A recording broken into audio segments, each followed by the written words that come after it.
Proverbs 22:6 tells us to train a child in godly ways. Proverbs 22:6, if you want to turn with me.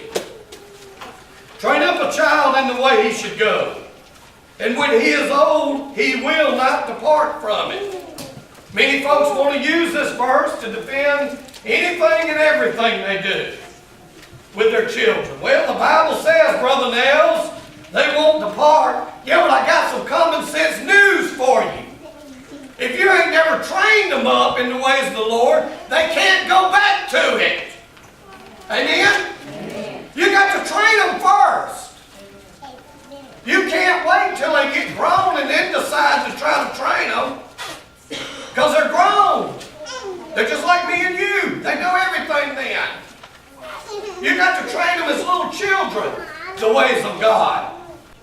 A parent is supposed to protect the child, teach the child what they need to live a prosperous life, serving God and going to heaven for eternity. That is our mission, whether we like it or not.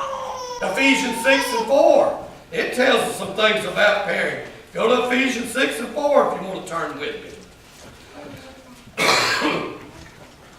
6:4 talks about us fathers. It says, "And you fathers, provoke not your children to wrath, but bring them up in the nurture and admonition of the Lord." You see, that's talking about how we're supposed to raise our children with godly training. That's where nurture comes from. Godly training, godly discipline. The way us fathers provoke our children to wrath is by injustice, by loss of temper, undue severity.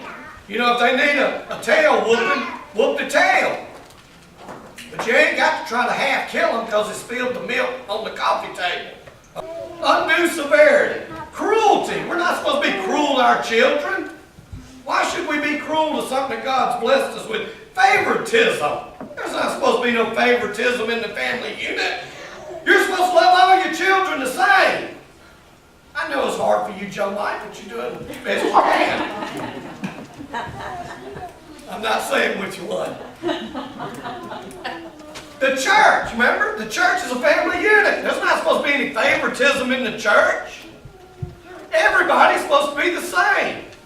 But that's the way it's supposed to be at the house. But us fathers, we have to be very careful that we don't turn our children away from God by the way we treat them at the house. Because I can stand up in this pulpit, preach a wonderful message, but if I go home to my children and I'm cruel to them, and I pick and choose which one is a favorite, and I do for one, don't do for the other, I love one, don't love the other, it's not going to do me any good.